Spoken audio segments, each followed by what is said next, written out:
Welcome to Ms. Mojo, and today we're counting down our picks for the top 10 times Friends tackled serious issues. Now we're in a tough spot again, Rach. What do you want to do? How do you want to handle it, huh? Do you want to fight for us, or do you want to bail? I guess I'm saying I'll try and quit. I kind of like that you worry about me. Oh, I'm getting all misty here. You'd think I was having my legs waxed or something. For this list, we'll be looking at various episodes of the TV show Friends that slid over into the serious side for a change. Did we miss a poignant moment from Friends? Let us know in the comments. Number 10. Male affection. As much as we'd like to say that the world has matured, there still seems to be some hesitation from guys when it comes to showing affection with each other. In popular media, men are often portrayed as having to be macho and show little emotion. Hey, listen, I'm sorry about what happened. Yeah, me too. I know. Yeah. So do we need to hug here, or? No, we're all right. Yeah. But when it comes to the show Friends, the opposite seems to be true, especially where Chandler and Joey are concerned. Welcome home, man.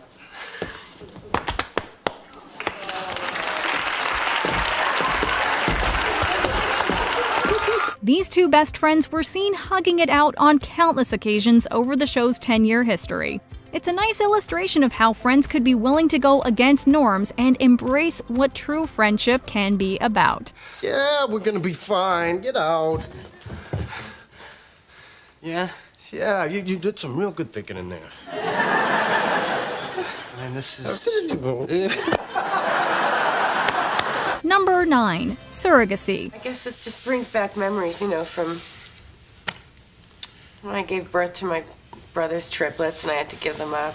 One of the more memorable plot lines on Friends was Phoebe's selfless act of carrying Frank Jr. and Alice's babies. I know it's gonna be like a million times harder to give up a baby, but oh my God, it's gonna feel like a million times better, right?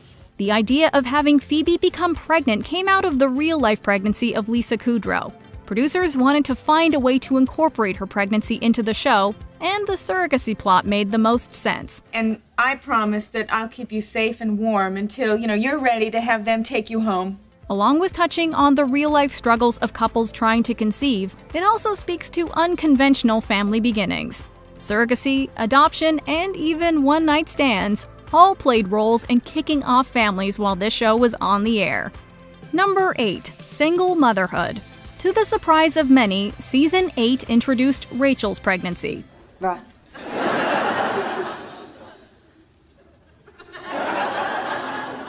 Ross. Okay, whenever you're ready.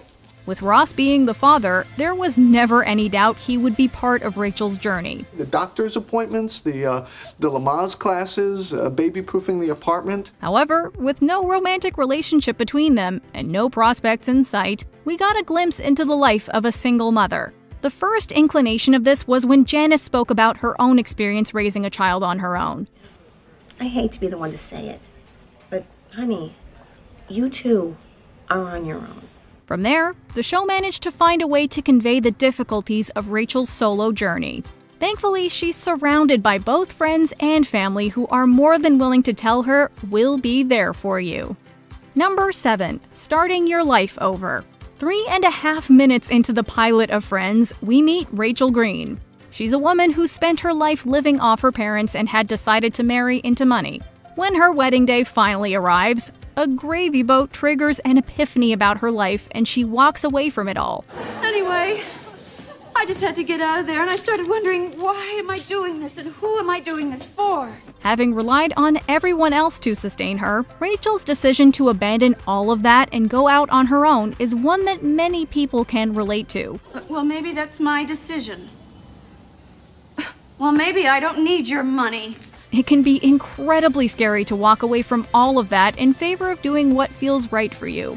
You go, Rachel. Welcome to the real world. It sucks. You're gonna love it. Number 6. Transgender Issues. The world of 2001 was a considerably different place in terms of how transgender issues were discussed and portrayed on screen. Has someone taken her order yet? Oh yeah, she did. He did. She? I'm sorry, I'm new. I don't... We learned early on that Chandler's dad had left his mom for the pool boy. Look, I know that your dad embarrassed you. I know. No. All kids are embarrassed by their parents. You'd have to come up with a whole new word for what I went through. When we finally meet Chandler's father, played by Kathleen Turner, the character is headlining a drag show in Vegas as Helena Handbasket. It was arguably an inclusive move for its time. However, the show did tend to poke fun at Chandler's dad, and admittedly, the portrayal has not aged particularly well. You must have had terribly fascinating parents. Oh, they're a hoot. We're glad we've come a long way since then. Number 5. Self-worth and body issues. Back in the second season of Friends, we were introduced to Monica's younger self when Joey exclaimed, "Some girl ate Monica." Although implied earlier in the series, we finally saw what a younger version of Monica looked like. However, it wasn't until the Thanksgiving flashback episode that we saw what Monica was put through. Hi, I'm Ross's little sister. Okay. Chandler refers to her as fat, which badly damages her confidence. Friends has been roundly criticized for its fat jokes, for good reason. But this episode did show us how hurtful someone's words could be in relation to body image.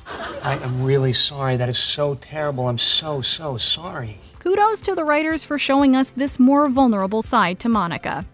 Number 4. Unconventional Families. Years ago, the idea of a family consisted of a husband, a wife, and their kids. As time has passed, the so-called nuclear family is no longer the norm. Like many shows from the 90s, Friends also chose to embrace the idea of non-traditional family types. So how's this gonna work, with us? The fact that the 6 friends themselves are so close makes them more akin to family than many blood relatives. Beyond that, it also gave us a blended family with Ross's son. Ben's good. Yeah? How come you never mentioned Ben before? We just cooked it up. Ben became the child of 2 mothers and a father, something rarely seen on television at the time. Coming from an era that was less accepting of such things, this was a more modern direction to examine the family unit. You get to go home with the baby, okay? Where does that leave me? You get to be the baby's father. Everyone knows who you are. And who am I? There's Father's Day, there's Mother's Day, there's no Lesbian Lover Day. Every day is Lesbian Lover Day. Number 3. Alcoholism. Since Friends focused so much time on the coffee house, it was rare to see them drinking something other than a latte.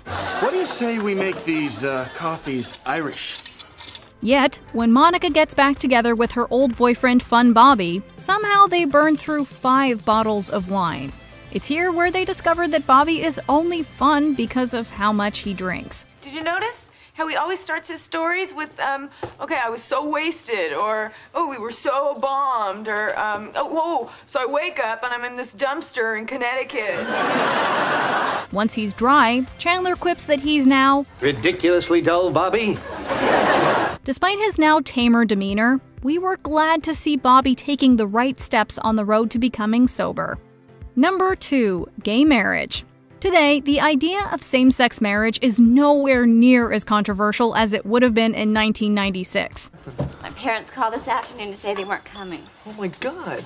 I mean, I knew they were having trouble with this whole thing, but they're my parents. I mean, they're supposed to give me away and everything. Surprisingly, though, Carol and Susan's wedding episode didn't actually make that much of a blip on the blowback radar.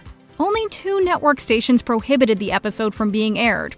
One in Texas and the other in Ohio, and NBC received just 4 complaints via telephone. Oh my God. Now I've seen everything. Regardless, it was still groundbreaking territory at the time. Even so early on in the show's run, the producers embraced the idea that love is, well, love.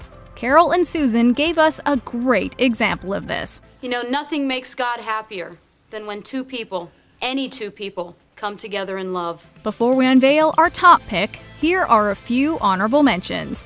Messy divorces. Several of the main characters experience how messy divorces can be. How did you get through this? Well, I relied on a carefully regimented program of denial and wetting the bed. Gender stereotypes. It's just a doll, Ross. Get over it. Yeah, it's cute. Why does he have it again? So it's got a doll, so what? Unless you're afraid he's gonna grow up to be in show business. Breakups. It's hard to watch on TV and harder in real life. This can't be it.